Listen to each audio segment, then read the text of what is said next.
Ladies and gentlemen, boys and girls, Dying Time is here. That's right, we're talking about 1982's The Thing, John Carpenter's The Thing, on Kill by Kill. Well, greetings and salutations, Internet. It's your old pal, Patrick Hamilton, coming to you once again from Antarctica, winter. This is the Kill by Kill podcast, where we're dedicated to celebrating the least discussed component of any horror film, the characters. We're going to unpack some, if not all, the gory details of John Carpenter's The Things and The Things. A sequel, thing with a dollar sign on it. Hopes that an Arctic researcher's untimely end is just the beginning of the jokes we can make at their expense. And as always, there's only one person I trust that if she finds my dirty drawers in her trash can, she'll make sure I get locked in the shed so I don't assimilate anybody. The one, the only, Gina Radcliffe. How are you doing today, Gina? I want my kitchen clean. I need it sterilized. Keep your germs out of there. I mean, Knowles has a point. It's pretty gross to find. It really does have a point. Torn up, kind of cruddy looking underwear and it's just super gross. Kitchen trash. And while he's surprised, he's not that surprised. You know what I mean? Like, it's not like, well, this hasn't happened before. It's like, don't let this happen again sort of situation. Well, I think of it as you've got a bunch of dudes in a research facility. And I think of a tweet I saw talking about Robert Eggers movies. Mm-hmm. And they're basically a trilogy of, I know it smells crazy in there.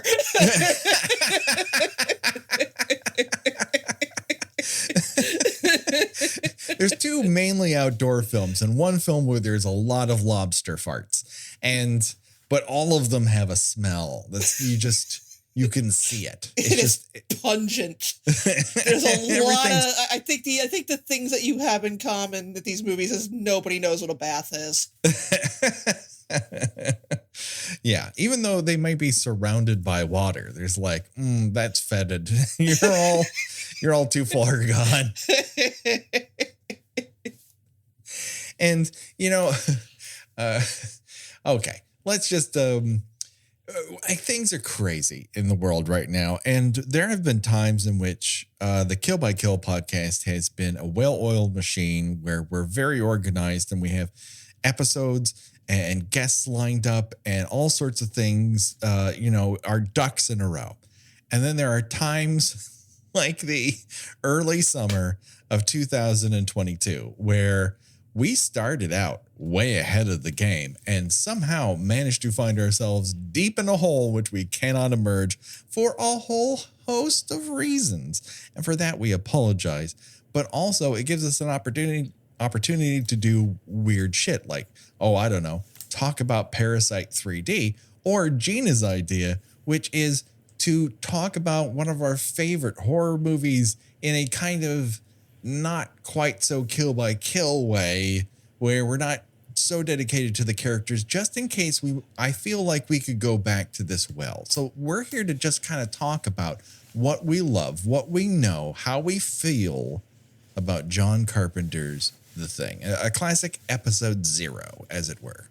I mean, we don't need to tell you that this movie was a huge flop. Upon released the same day as Blade Runner, which was another huge flop. It did worse then, but not that much worse. And, both of them, you can't think of two more influential films, honestly, when it comes to their release. But I think that the top 5 for this weekend was E.T.'s second weekend, and the film that did better than both of them was Grease 2. Now, I love Grease 2.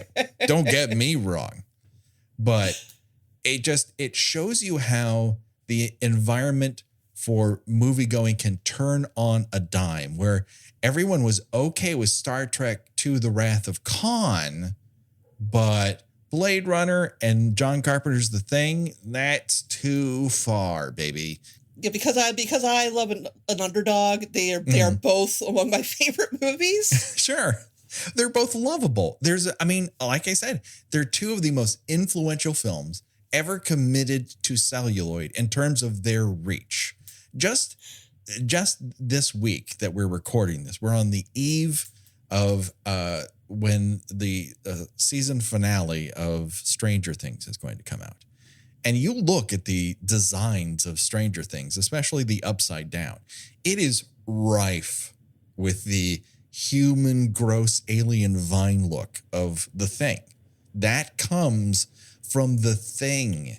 So the biggest stuff in the world all has the DNA from these two gigantic flops that just got pressed by the steamroller that was legitimately one of the greatest films ever made, E.T. the Extraterrestrial. Not to mention, you also have Tobe Hooper's Poltergeist being released that same fucking month. Solid month. 1982, it's just a murderer's row of great fucking movies. Do you play... And especially, genre cinema. Do you play the box office game? I find that I am terrible at it. I do play it, but I do not post how I play. I will post Hurdle because I'm very good at that. Like I got Wu-Tang's Cream 1 second, but my scores are shit for the box office game. I do great as long as it is pre-1995. No, I will go one step further. I would say like 1997 or 98. 97 is 98 is easy because if it's like within the first 3 months of 98, the answer is always going to be Titanic. Titanic, right? Just like when you look at the second half, if you get the second half of 1982, E.T. is going to be somewhere around there. You don't even need to look at a single clue. Right. But I find that particularly from the 2010s on, there are a lot of times where I'm like, is that a real movie? A lot of, things that came out for like, a week, you did fairly well and then just immediately disappeared into oblivion. Did you have at the time, because I know you had a lot more access to horror movies than I did. Yeah. I only heard about this because my dad, for whatever reason, and I may have told this story before, took my mom to see this movie when we were in Balboa Island. And when they got back, I was told two things. One, your father's not allowed to pick movies anymore. And two, I was going to love it when I was allowed to see it one day. I thought you were gonna say my parents came home. My mother said we're getting a divorce. I think it was implied, if not spoken out loud, and yet they've never pulled the trigger on it, which is either good or bad depending upon your idea of the subject. But yeah, he was not allowed to pick movies again. Now, that's not to say that my mother had better taste, because she was also the one who lost her ability to choose movies for all of us when she took us to see Richie Rich. Oh, boy. Yeah. And we were, I'd say the vast majority of us at least voting age. I was going to say, wouldn't you been like around 20 when that came? Oh, yeah, no. I was the oldest. I mean, none of us were of the prime Richie Rich film going age. And I don't know what came out against it, but none of us voted for Richie Rich. And yet that's what we were dragged to that Thanksgiving or Christmas that it was released. And, we have that tradition of let's go to a movie so we don't have to talk to one another. It's a great thing, everyone. Well, that's okay. Christmas of 2019, we went to go see Cats. Yes. I waited to see Cats until I could see it at home, high on edibles. And turned out some of us in the group had a little too many. I had just enough. But no one has enough marijuana in their system to handle the last 10 minutes of that film in which Dame Judi Dench stares you dead ass in the eyes and talks to you in a fucking monologue while she's stroked. Like, what the fuck is going on? Saying some blather about how dogs aren't cats and cats aren't dogs. And sounded like she had an edible before filming. Very much so. That's like, why did you put that in the middle? Why are you ending this on a dance? I thought you were going to say that the person had too many edibles, lost their mind when Rebel Wilson takes off her cat outfit with a zipper, and she's still a cat underneath. Like she's not naked.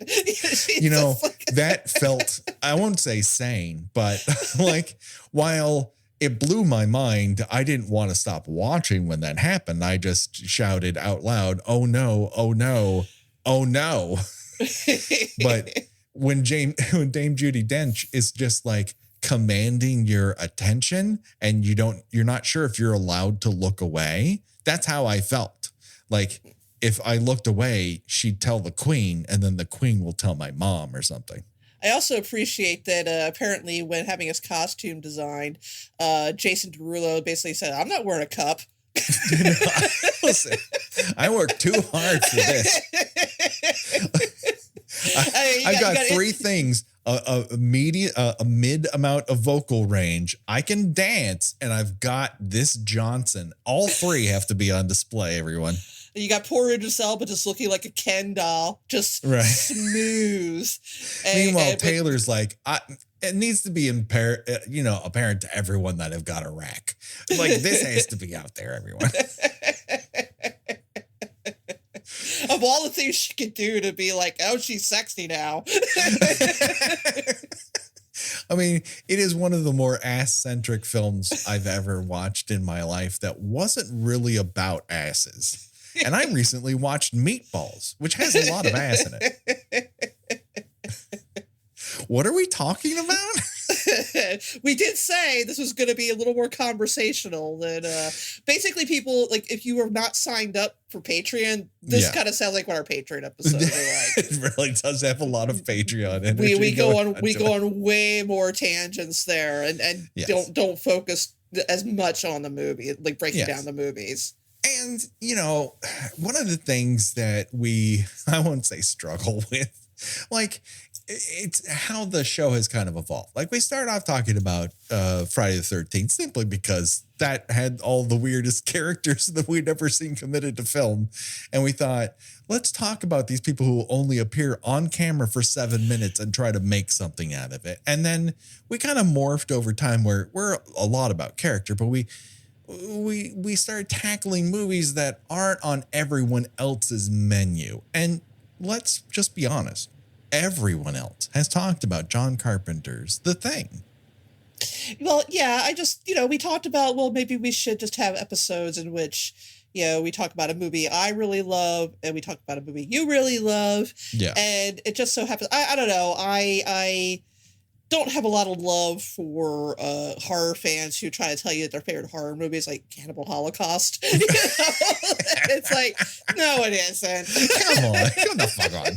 Like that's your comfort movie. That's something you enjoy. That's something you're like, wow, the technical prowess on display here when they kill that turtle. That's something I go back to over and over. I had a hard day at work. Time to kick back with some Cannibal Holocaust. Listen, this thing is so well made. I mean, it's more, I don't know. Listen, I'm not going to yuck anyone's yum. There's very possible that is someone in actuality's real favorite movie. I have trouble believing it's some people's favorite movie because it's such an edgelord fucking pick. But that's not to say someone couldn't make the fucking case. Whereas John Carpenter's The Thing, I have probably watched at least once a year since 1983, at least. I've watched it 3 times in the past year. I mean, that's hardly the only time I've watched it. I too probably watch it about once a year. Yeah. I missed out on the disastrous Fathom Events show that I was just about to ask if you had attended such disaster. But I did see a screening a few years ago at the Alamo Draft House, which I had I have a wonderful anecdote of. Now I know. Alamo, of course, has the, don't talk, don't text, but this, completely full theater, and, at the blood test scene, all yelled out, I don't want to spend the rest of this winter tied to this fucking couch. Well, that's celebration. That's the thing. There's a difference between somebody who's fucking with everyone's enjoyment of something and pure joy on display. And that, to me, is celebration of something that there's so much personality and joie de vivre in what is ultimately an insanely depressing film in a lot of ways. I was going to say it's very bleak. It is insanely bleak. It just, not only does it not have faith for humanity's future, it doesn't have any faith in humanity's present. And yet, the characters on display here are amongst the best at micro contextualization. You're told who these people are, not so much in what they say about each other, but how they interact with one another, how they treat one another in a stressful situation. It's pretty amazing that this was dinged once upon a time by our old friend, Roger Ebert. I was going to say Gene Donald Siskel. Gene Donald Siskel really hated this, but I feel like he doesn't make the greatest mistake about it that my good friend Roger Ebert does. A critic who I think is one of his best facets was his ability to have empathy for whatever subject matter he was watching. But there's something about Carpenter's work in particular and special effects work at the time that seemed to set him off. And in his review, he basically says, John Carpenter is focusing everything and all the camera time on the special effects, all the goo, all the gore. And he completely forgets about the human characters. And I'm like, what fucking movie did you watch? And I'm going to go out on a limb here once. Because if you recall, they said pretty much the same thing about Aliens. Yes. Yeah. That, you just didn't feel like you knew these characters. And it's like, yes. I don't know if I accept your police work there, Lou. In particular, I think this is a critique that truly does not hold up the test of time based on the actual story that Carpenter's trying to tell here. Because if we knew everything about all of these characters, we would it wouldn't be a lot harder to tell a story about the infiltration of humanity if you actually know someone's humanity. And that is why you pick these things up in drips and drabs along the way. You can't know the real Bennings and then all of a sudden Bennings is a thing. Because you would know. So it's kind of the thing about the thing that he completely fucking misses. Well, yeah, and I think what I think is interesting, and I didn't really notice this until several watches in, is that with the exception of Gary and Bennings, none of these people really know each other. And I think that's they're just kind of stuck on this assignment together, which is why the seeds of distrust are planted so early on. Yes, it's one of the reasons why, at a certain point, Blair immediately becomes suspicious of Clark, the guy who runs the dogs in the camp, and on paper, it absolutely makes sense, right? Clark was alone with the dog thing for the longest, unobserved.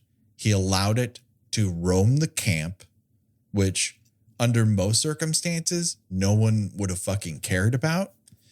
But in light of all the new information they have, it doesn't look good for Clark. And on top of that, Clark acts strange. He's prickly at best. Like Yes. he kind of looks like he's there, as part of a parole agreement. Right, exactly. The only warmth he shows towards any living creature is the dogs. Yes. He seems annoyed when the guy who got shot earlier that day doesn't want the dog sniffing around him. Yeah. He doesn't understand it. Like, what do you have against these beautiful creatures? I like them more than I like you. Right. And as such, he's viewed as the other within a lot of the camp. So it's very easy for Blair and everyone else to immediately suspect him of being something that is infected because he's different. This is what the fucking movie's about. Exactly. Yeah. You had asked me, you were starting to ask me before we went onto our tangent about cats. Yeah. I think you were going to ask me when I first saw this. Yeah, I want to know. I saw it as I see most of the movies you talk about on cable. Uh-huh. I don't want to say that I was too young, because I was like 11 or 12. That's probably not too young. I mean, I don't know if you'd show this to Ollie or not, but oh no, I would not show this to Ollie. Okay. I don't think he would make it. I mean, once dog violence would start to happen. Oh, that's the roughest scene in the movie. I agree. And he would not be okay with it. I mean, everything else, I think he's just not up for squirmy gore yet, but there's no way he would make it through that scene. He just would not. So I have a very distinct memory of putting it on and sitting there and I was eating dinner in the living room. Mm-hmm. And the dog scene came on, this is the first time the thing shows up. Yeah. And this is less than a half hour into the movie. And basically this is like, John Carpenter running into your house with a battering ram, just like screaming at the top of his lungs, like here it is. There's no like hinting at how awful this thing might be, but it's just like, bam, here it is. It takes control and it just like rips apart whatever it is imitating. I was eating ravioli. Chef Boyardee ravioli right. A famous dish in which something is inside something else and squishes and smeared in red. Right. I literally did the whole like holding the fork up to my mouth and like clink, like drop it back into the bowl. And I thought two things. Mm-hmm. This is really gross. And this is awesome.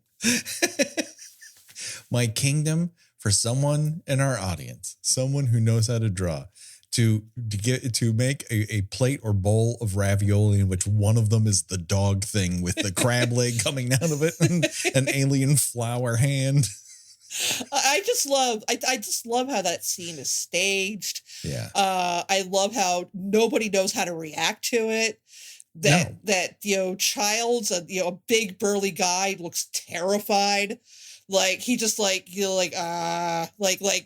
brain's just kind of like temporarily checked out. I have no idea what I'm looking at. Everybody else just looks confused or scared or stunned. And it's so great.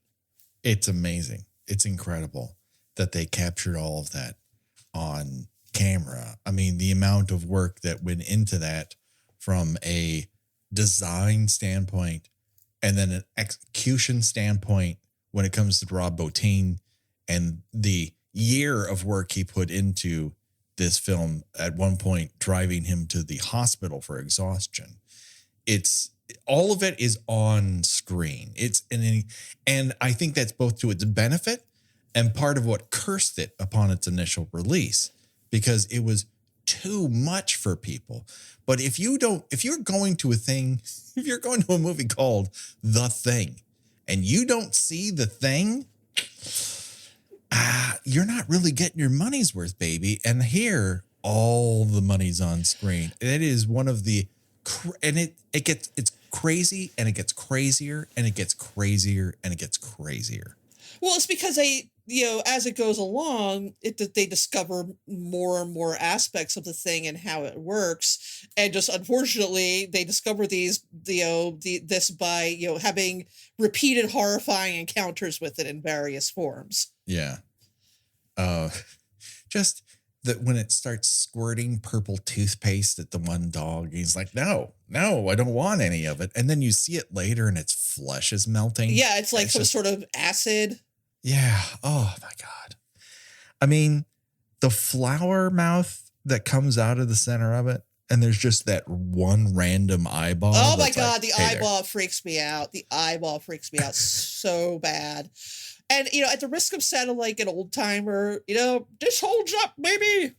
The only time it gets a little shaky is near the end, when the tentacle comes out and pulls the whatever the hell you call it, the dynamite. Yeah, and you can see it stop motion.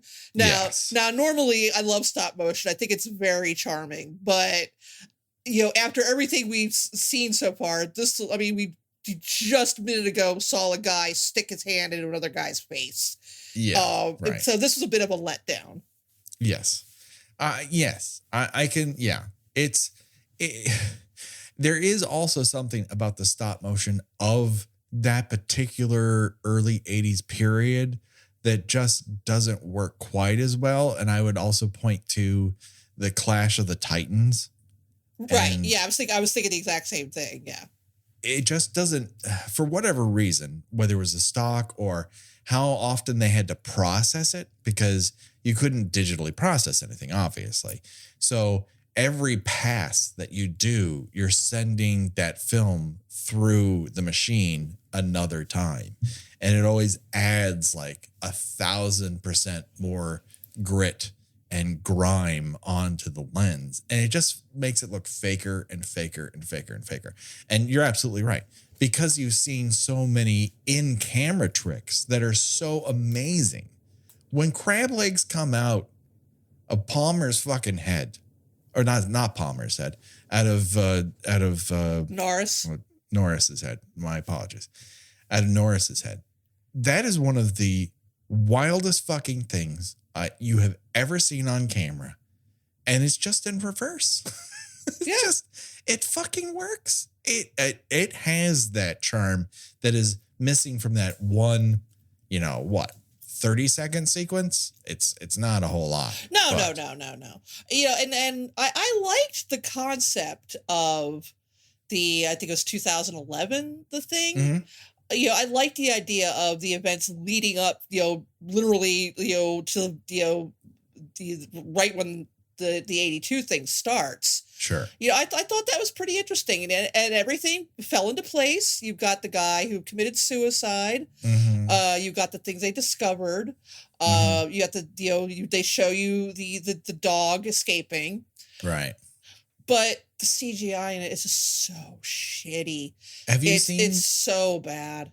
Have you seen on YouTube the effects reel that they had pre CGI? No, it's supposedly better, isn't it? Oh, it's 1,000 times better. It's 1,000 times better, and it's made 1,000 times worse by overusing the CGI because it just looks fake as fuck. Right, like there's a scene in the helicopter where like the guy's face splits in half, and it's like, okay, his eyes aren't even moving. Come on. No, it's just dead fish on camera. It's like Death Spa. There's nothing without the charm. It just sits there, and you're like, it's worse when you see what they actually did, and that the face splitter, the comedy tragedy face that they end up dragging back to the camp in the 82 version. It looks so good in non-CGI. Oh yeah. They've literally connected this one of the actors to it, and he's dragging around and he's trying to pull his face away from the thing's face. And it looks amazing. And then you see the CGI version, you're like, oh God, they ruined it. It looks like somebody's stretching bubble gum. Yes.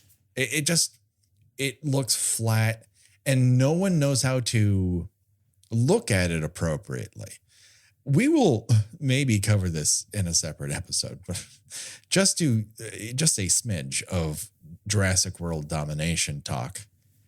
No one in that movie looks at a dinosaur like, holy shit, that's a dinosaur. And it doesn't matter what dinosaur it is, whether or not they're strolling through town or it's something you've never fucking seen before in your life, something you're supposed to have complete awe of. He never captures a moment of any of the non-Jurassic Park participants being in awe of dinosaurs. It's just another day. With a Jurassic Park movie, definitely what you want is, when it comes to, I mean, it's like the director watched the scene where Sam Neill sees I know they're not Apatosauruses, and he's just like awestruck. Yeah. And it's like, Yeah. Oh, I know what the camera move is. I come up while someone is standing up in a vehicle and takes off their glasses. That's what's important about it.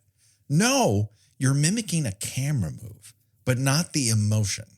And that is something to get back to. What are we talking about again? John Carpenter's the thing that makes it work. And you stated it earlier. People don't know what to make of it. Their philosophies and their religion and their reality is melting in front of them. It's just cracking. Their brain is splitting. And weirdly enough, the film that I feel does this the best in this same year, the same month, is our old friend Tobe Hooper's Poltergeist. Yes. When people see what they see in that movie, their sanity starts to slip. When JoBeth Williams comes up in that pool and there are skeletons there and saying, do you want to swim with us? We're having a skeleton swim party. Her brain breaks. And that's how you know it's a Tobe Hooper movie, because nobody captured people's synapses flaming out and a person who was previously sane slipping into another realm like Tobe Hooper. Carpenter at least has all the emotion of it. He doesn't have that one innate skill. He possesses many. Some that Tobe Hooper does not. That's why he's Tobe Hooper and he's John Carpenter. But Carpenter never lets you forget that these are human beings, because the film is about a non-human being. Right.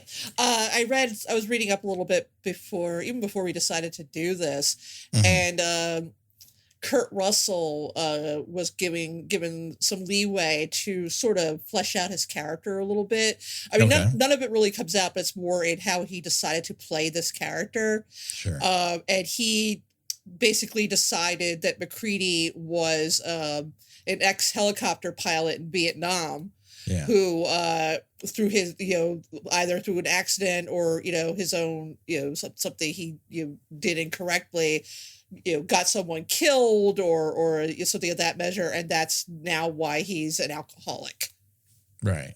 Makes sense. And that's why he takes these jobs that, kind of have him, isolated and away from society for months at a time. I mean, I think maybe this might be a question more for when we dig into the characters, whenever that happens. But it does make me wonder. So if you have an idea in the audience, reach out to us through Twitter or Facebook, Instagram, wherever we post about the movie. Or email us at killbykillpod@gmail.com. And whenever we pick up the thing again for a full-fledged episode, maybe we can read through those things. What is it about MacCready that everyone, almost with the exception of Childs, but even Childs begrudgingly, why do they trust him so much? I get why they don't trust Gary, because Gary crumbles. Well, Gary also seems like a company man. But what company are they fucking working for? He doesn't doesn't take any nonsense. Where Sure. MacCready is sort of he's reserved, but he seems also kind of laid back, and is as long as you do your jobs, I'm not gonna oversee you. I mean, he's not in charge initially. He's just a pilot. He's not in charge ever, but honestly, everyone looks to him at various points in the movie. From the first second he's on screen, when he interacts with other people, they're looking, what's MacCready think about this? And how's MacCready handling And it's this? interesting because if you look at everybody's roles, like the Wikipedia page for it breaks down what everybody was doing, he's pretty low in the ranks. I mean, you've got Blair as a biologist, there's Dr. Copper, there's Norris as a geologist, and he's a helicopter pilot. Right. My only feeling on this, and I can be checked by anybody. Lord knows I've watched enough of the background materials of this. That original. It might have been on the Laserdisc originally, but I remember it from the first Universal DVD. The documentary behind the scenes of this film, which I've probably watched as much as I've watched the thing. Sometimes I would just put it on to fall asleep. That's how much I enjoy it. But like, in my estimation, he's the one person who is trusted with everyone else's life when they've got to get somewhere. Well, yeah, I was actually thinking that they're not getting out of there without him. Right. Like Childs, I'm sure, does a lot of things very, very well, but his attitude puts him at an advantage and disadvantage. No one wants to come up against him, but also not a lot of people trust him. Blair is too curmudgeonly, and Norris is too much of a weenie, and Windows is so high strung, like he can barely handle making a radio call. He's going to make decisions around here. And Clark, he likes dogs too much. It's weird. Nulls, I trust to make my food. And if we go out roller boogieing, he's definitely going to be my backward dance champion. I mean, he's got great taste in music. He does have great he's taste blasting the Stevie Wonder. Oh, I'd hang out.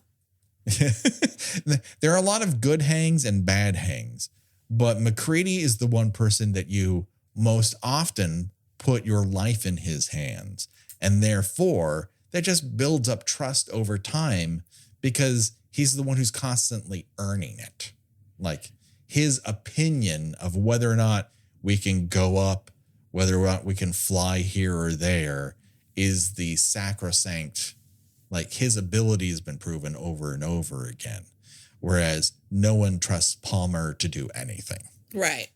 Because again, Palmer he's constantly smoking weed and right. His job isn't all that important. He's like Child's assistant. Yeah, basically. He gets Child high. Basically. I think one of the elements that I found this time, because listen, you can chalk up what the thing is to a lot. And over the years, everyone has made their case. And I don't think there's a lot of bad cases. Like, obviously, the first one has to do with its connection to the original, which is Red Scare communism, right? Right. Who do you trust? That's a very old time, or, a Red Scare trope. Then, of course, you start to get post 80s and everyone goes, oh, here's this thing that invades your body and you can't trust it. And people you think are all of a sudden changing in front of you. It's the AIDS crisis. I feel like it's a little early for that, though. Yeah. Oh, I don't think it's intentional.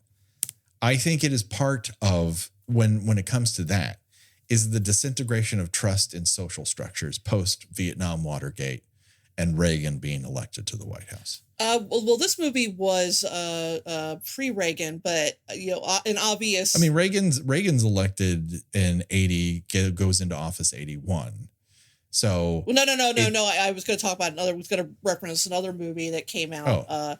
What would be a pretty obvious double feature with this, even though they do the same concepts in a different way, is Invasion of the Body Snatchers. Oh yes, which definitely has that. You can't trust society anymore. The only difference, well, I should say not the only, the primary difference is that once the aliens in Invasion of the Body Snatchers take over and clone their human host, they don't make much effort to try to act like the humans they replace. I think one of the most chilling moments is when people's spouses are starting to figure out this isn't my husband, Yeah. And it's like, it gets you thinking. It's like, yeah, I guess I would notice that pretty quickly, wouldn't I? If if something you intrinsically about their character just changed out of nowhere. Whereas in The Thing, I think that it's trying a little bit. I mean, it doesn't get a whole lot of time before it decides to, hello all, but I think up to a certain point, it is trying to elude detection. Yes. When I was watching it this time, I wondered when it came to Norris's heart attack, because you kind of assume maybe because he replicated Norris and Norris may have had a heart condition, that it replicated Norris's heart condition. Or has it been Norris and like it's been the dog for so long that it can't maintain its transformation for Patrick, an extended period of time? I swear to God, I was drinking something and I almost did a spit take because I was going to bring up Norris. Get the fuck out of here. I want your Norris take now. I was going to ask, is there a possibility that... Now, I feel like the answer is no, because the human Bennings was obviously quite dead when the thing was taking it over. I mean, it literally had like a tentacle going into his mouth and eyeball. Yes. But is there a point when you have been taken over by a thing and you're still somewhat human? And I did say that's A for my question. And B, are you aware of what's happening to you? I think my feelings on this can be typified by the remains of Fuchs. When they go out and they find Fuchs and his eyeglasses and he's burned to death and he doesn't seem to be transformed, but he may have been caught. And instead he does the sacrifice play. He lights he lights a flare and he lights himself on fire thinking, well, it won't get me and also it won't fool anyone else. And I think there are moments during the attack in which you know what's happening and might be able to do something about it. Well, I do also wonder if once it assimilates you, if there's a part, it's obviously using a part of your consciousness. It's absorbed your brain and knows how you function. Is there a part of you that's, dare I say it, in the sunken place? Yeah, where you can see its actions. Right. Well, you were saying that I think the answer to the what's the deal with Norris is, I think you're probably correct that Norris already had, I mean, he's a big guy, I think he already had heart problems, and that when the thing takes it over, it kind of takes on, what was it Stephen King's Desperation, in which, it would, if you already had an illness, it would kind of hasten your death. Yes, I believe so. I remember a particularly disgusting moment when someone sneezes and like their entire nasal passages like blow out of their nose. Boy, that was awful. But I think one of the reasons I like that book, it was no holds fucking barred with the gore and like killing off kids and yeah. But like for instance, Palmer's obviously has already been assimilated and thinged out. Yeah. So he knows what's coming, right? I think he does know what's coming, but he has also absorbed Palmer's personality in order to mask itself. And so he's going to react the way Palmer reacts because that's how you hide. Again, it's right in the poster. You know, the man is the warmest place to hide. And that is this thing's ultimate goal here. He knows, at least it knows, at least at this point, that it's not going to get anywhere that's truly populated until after winter. He just needs to knock out enough of its competition in order that so that when it's found, it's then taken back to a more populated area where it's not in danger of being frozen into hibernation and do enough damage before they can burn it. I do like the whole that it wants to kind of remain dormant until the weather warms up. Which that'd be great if it was now. There should be things all over the place. Hey, we fucking deserve that. I'm sorry for this tangent. I always love the scene where right near the end where Gary comes in. He's like, the generator's gone, and MacCready's like, well, can we fix it? It's gone, MacCready. It's gone. There's nothing to fix. Somebody just picked it up and walked away with it.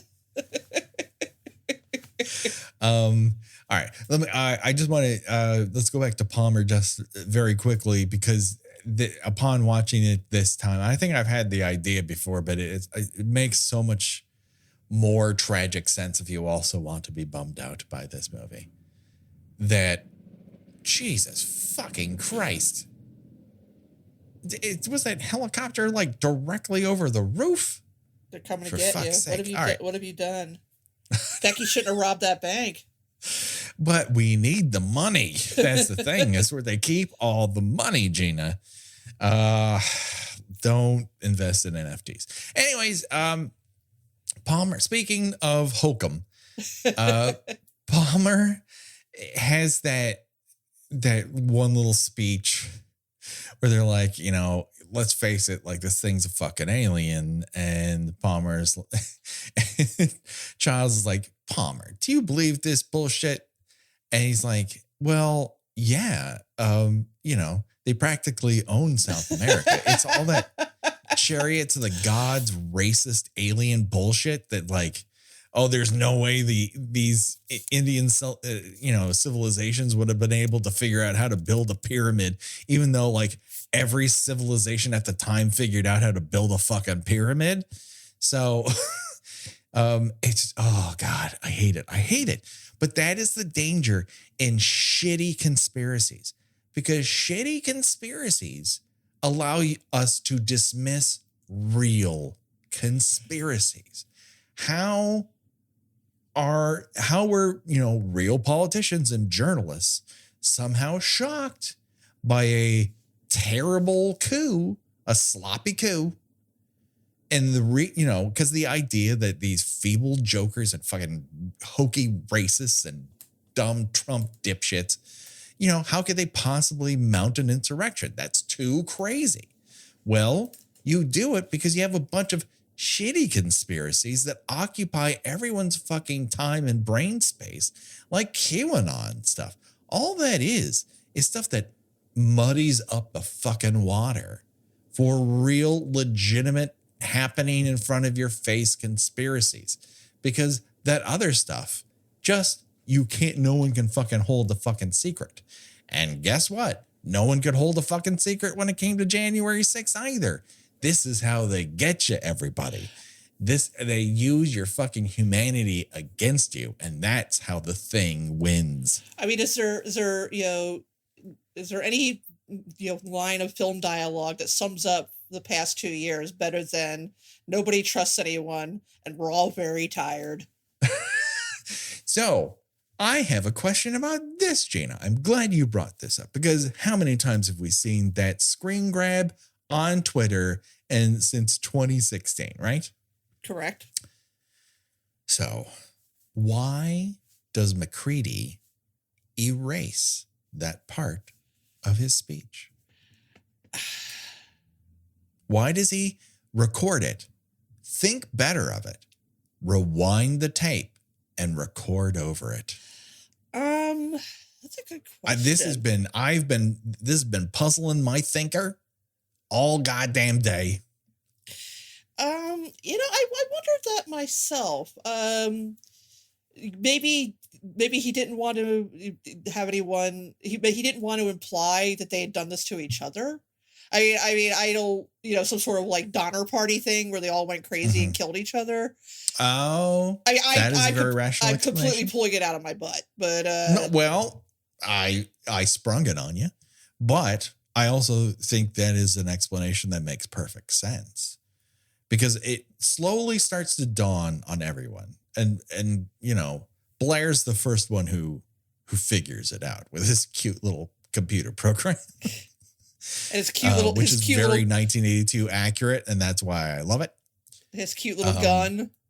Yeah, I'll kill you. I love that line reading. I'll kill you.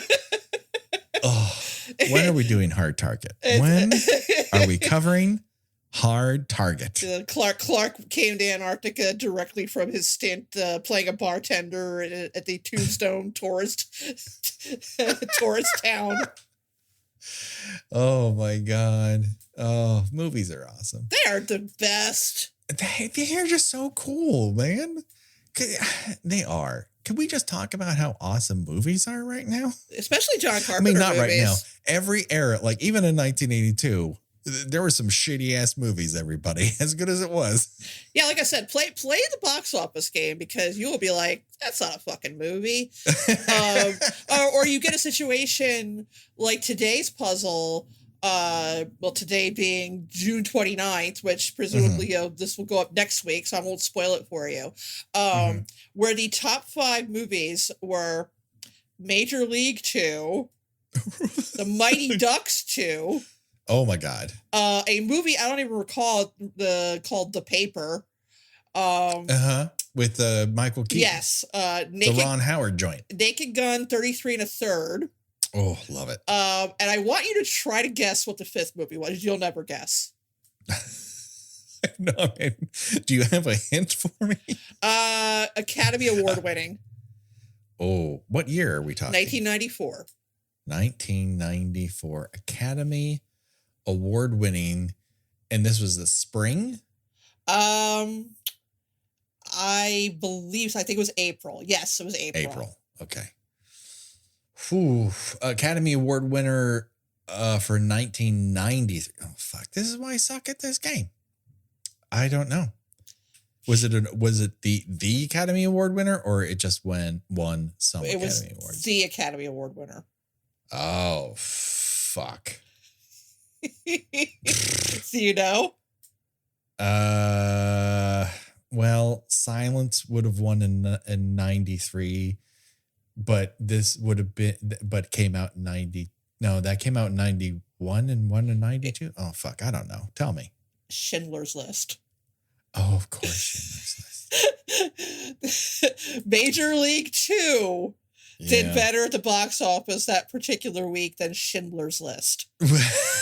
Well, at that point, though, because Schindler's List had come out in the fall of 93. So that's it popping back into the top 5 because it had won a couple months ago. That's people catching up to it going, well, all right, I've heard this is good, but it won the Academy Award, so I'm going to take my medicine.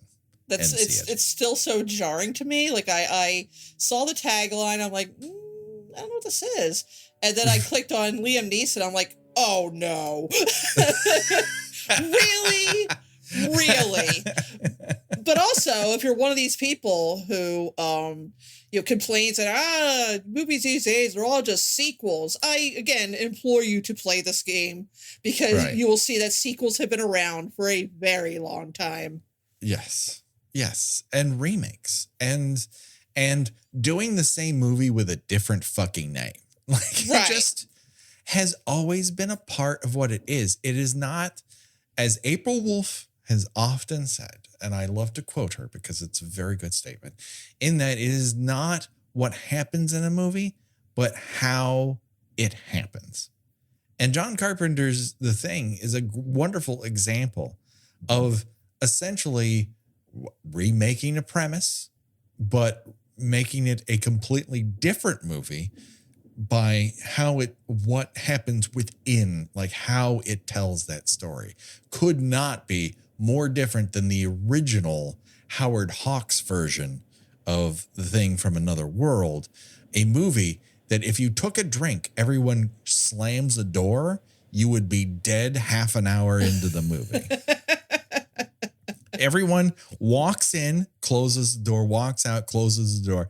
It can't, like, it somehow everyone believes if you don't see someone use a door, well, how did they get into that room? I mean, listen, the James Arness being electrified in the hallway scene, great stuff. Fantastic. Highly recommend. I can't recommend any other part of that movie. Yeah, it's surprising. I mean, if you're going to watch it after watching the 82 thing, you are going to be extremely disappointed. Yeah, no, just know going into it that it really doesn't quite hold up. I can understand children of a certain age because it was a film that was primarily aimed at children and teenagers who, teenagers probably doing hand stuff in a drive-in. It's aimed at a specific audience. It's not, and the scientist character in that movie who's like, here's the deal. I love this thing from another world. I think it's better than humans. We got to get on board, everybody. Which this version of the thing does not have. You don't have someone who's like Blair is initially fascinated by it, but he immediately recognizes the danger. Right. So much that like his brain just melts. Yeah. Like, oh, we are so fucked. Right. And he sees the pitfalls it's the opposite of, and weird that it's not that weird because when we start to have themes whenever we have a different season of the show, but when we're seeing some of these little bits and bobs coming in the aftermath of the 79 Alien, that one has that wonderful little twist on it that the xenomorph bleeds acid. You can't just stab it. You can't cut its head off because the acid will go right through the spaceship and then we're all fucked. And in here, you almost have the same but different kind of self-defense mechanism. The only thing that really slows the thing down is burning it. Right. But if you burn it to a crisp, you will burn down the camp that will keep you warm from the cold that will kill you. Right, because the final boss of the thing is this enormous amalgamation of everything that it is assimilated. You can see like a dog face in it. You could see I think it's Blair. But like it's just this horrible, sort of twisting mass. And I did read that the screaming it makes at the end is some of the actors like doing their own screaming. So it's sort of, and again, that kind of lends credence to your theory of, there's still a little bit of you in them. Yeah. Yeah. Otherwise it wouldn't be able to do what it does. Right. Like it just, I don't think it can hold the shape for very long. Its natural state is all of its states. So if it's holding on to Norris or Benning for too long, or that dog, like it just, once it's in that pen with the other dogs, is like, all right, here's my opportunity. I'm going to take over all these other fucking dogs. And then I'll have all the dogs and it'll be easier to take over all the humans. I just don't think it can hold its shape for that long. Otherwise it starts to hurt. Yeah. I this movie has my favorite title card and it is insane how simple the effect was. Sure. But just they just basically burned it into some plastic with light shining behind it. It sort of makes this almost like explosive noise. Yeah. And it's so good, Patrick. It's so good. This is while I was watching it, I'm thinking, it's not flashy or anything, but is this in contention for one of the best credit sequences of all time. Not because the credits are so great, because it ends so well. Yeah, and you've got that really chilly score, and Ennio Morricone score, right? Which just like really just at the beginning, it just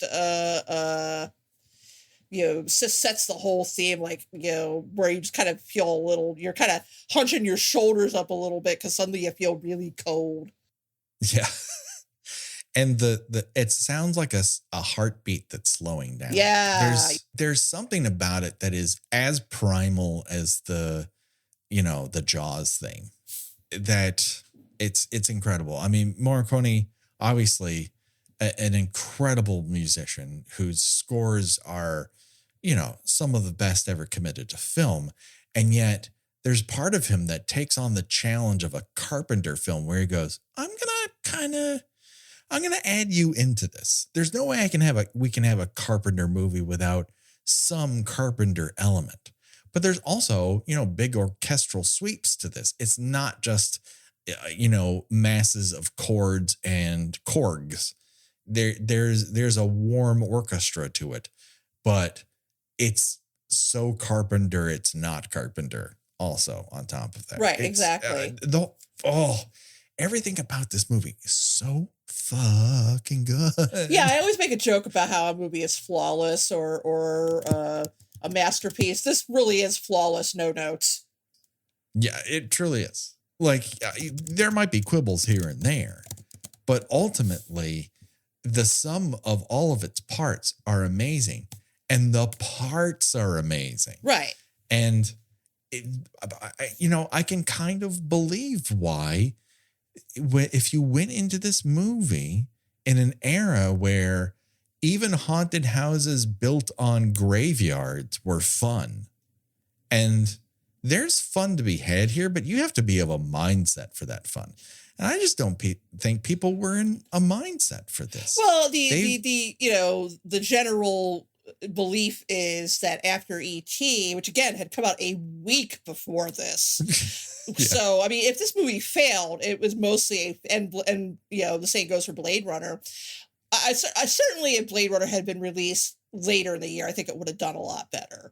It's as a special effects extravaganza as it is. Although, is it though? It's except for the flying cars, it's pretty understated in that regard. But for it is very earthbound when it comes to sci-fi. Right, but for a science fiction movie, it's not really a summer movie. No, and the Thing is really not a right. summer I think movie. that if you'd release the Thing in like November, when it starts getting cold, I honestly think it would have done a lot better. Yeah, would E.T. have still beaten at the box office? Probably. Yeah, I mean, E.T. was beating things at the box. Like E.T. beat A Christmas Story at the box office. It was in the top 5 into 1983. I think people they just ran it. Right, and I think that coming out so soon after E.T., you've got two very different interpretations of evil outsiders, where you've got the depending on your interpretation of Blade Runner, they're not so evil, but generally where they're kind of painted in a villainous light. They're only as man made them, Gina. Well, yes, and I think the problem with the Thing is, now I'm sure someone will be happy to correct me, but I don't know, even counting the slasher movies, that there was a mainstream movie, up to that point, this gory. I don't think so. And this was something that occurred to me the other day when I was just thinking about this. And I'm like, Gina's right. We should talk about this. Because I think there had to be a belief within the Hollywood system post Alien that there was a genuine appetite for sci-fi films that really challenged you, right? Right. That pushed the boundaries. That people like Star Wars, but they also like Alien. And you're in the aftermath of Texas Chainsaw. You're in the aftermath of Friday the 13th, which was, in the top 5 of 1980. It did that well. So gore was a thing that was a new tool in the toolbox. Makeup effects were happening. An American Werewolf in London did well. So it's not to say that people didn't have an appetite for that kind of magic trick. But there is something so visceral and disturbing about Bottin's work here. Well, it's a little, it's a lot of gore. It's a lot of body horror. Yes. And it's just, it's kind of relentless after a point. Yeah. And I think it works better when you kind of know what's going to happen. But they really sold the mystery of the thing. And I don't think people had an appetite for it. The economy was in the middle of a massive recession. Unemployment was over 10%. People were in a doldrums point. They wanted to escape. And the one thing that the thing does not allow you to do is escape. Right. It's not just, sort of like Watchmen, I'm not stuck in here with you. You're stuck in here with me. Yes. Very much. And it's pretty great when MacCready does, fuck you too, and blows it up. It's like, oh, but he's still gonna die. Yeah. And it is triumphant, but it's that ending that you kind of have, that I think works better in a intimate setting than it does we've all got our popcorn in front of us setting. Now, and once you know it, and if it works for you, it works for more people than it doesn't now. But at the time, it just wasn't going to fly, baby. Just wasn't going to fly. I don't know if this is a question, sorry, that we should, hold off on until, a more, deeper dive in this movie. Do you want me to ask it, or? Yeah, why not? But maybe our listeners will have their say. We can discuss it in greater length with our feelings about it then, and then voice what they have to say. Oh, well, I mean, it's a question that's been asked many times. I'm just, wondering what your opinion is. Now, John Carpenter has said, although it sounds like he kind of said it in exasperation because he's getting tired of being asked this, that Childs is a thing. Sure. Now, I've always, been under the impression, and I don't think it really matters. It's one of my favorite things. It's you could call it an ambiguous ending. I mean, I think it's a very bleak ending. But I don't think either of them are. I don't think either of them are. And I think that it's best if I don't know if the thing would go so far as to act like he's, it is wounded and dying. Yeah. I think he would just, I certainly don't think he would just sit there with MacCready. MacCready's already been, grievously injured. So he's not a threat anymore so I don't see, if Childs was a thing, I don't know why he just wouldn't skulk away and try to find shelter somewhere, refreeze itself. Yes. That is my feeling too.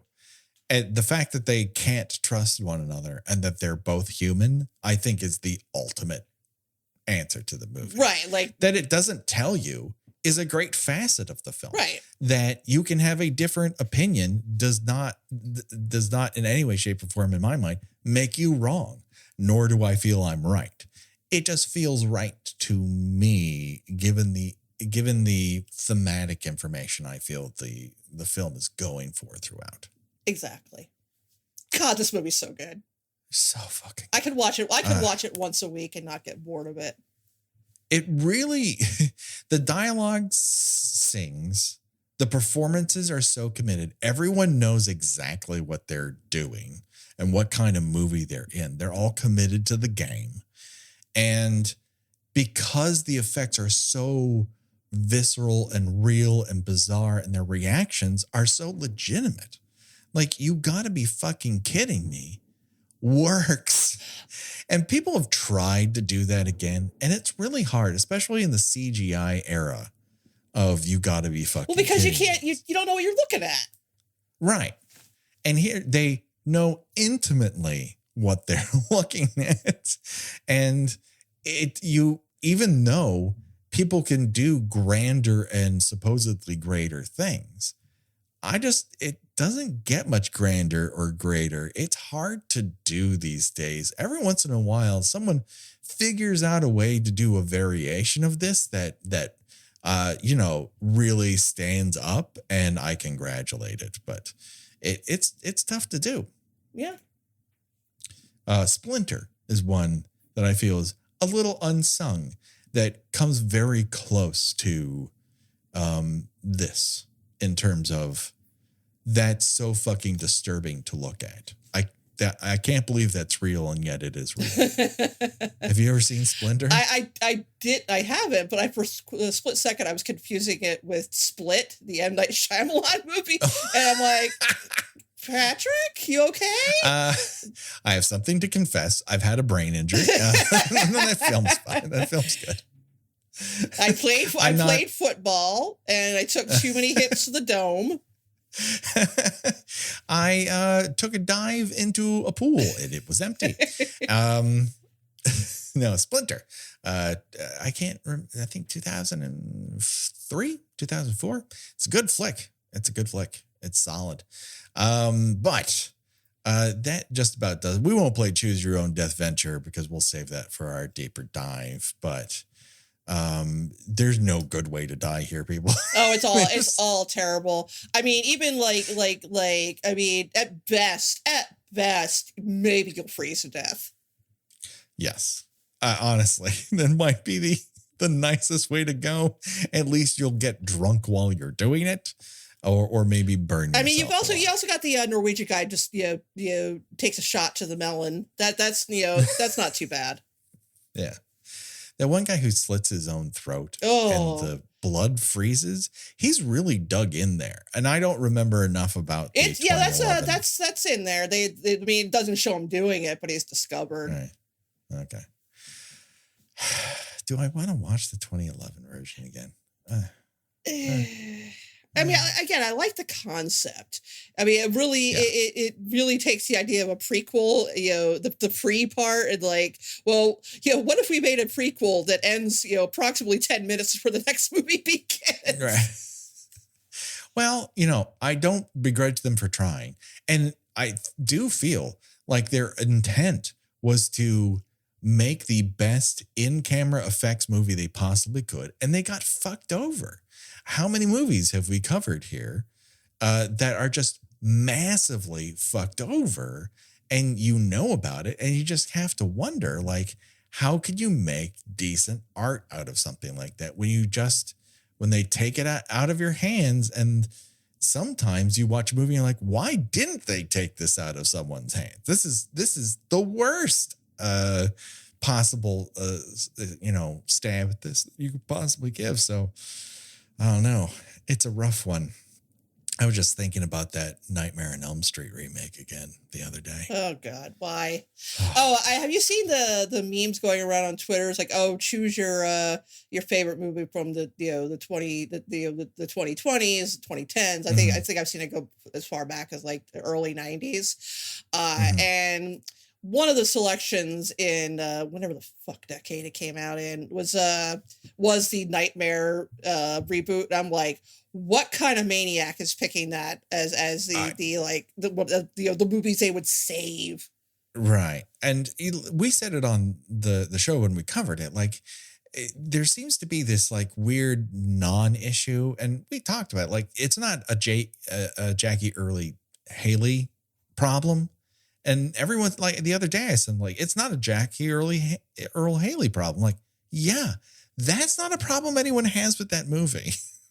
It's a problem they have with the character he's forced to play, where it teases that he might not be guilty. And all of a sudden you're like, wow, that's an interesting move. And it's no, he's a child molester. We're going to spend the last 20 minutes really reinforcing the child molester. We're gonna make this very fetishy by putting in an adult woman in little girl clothes.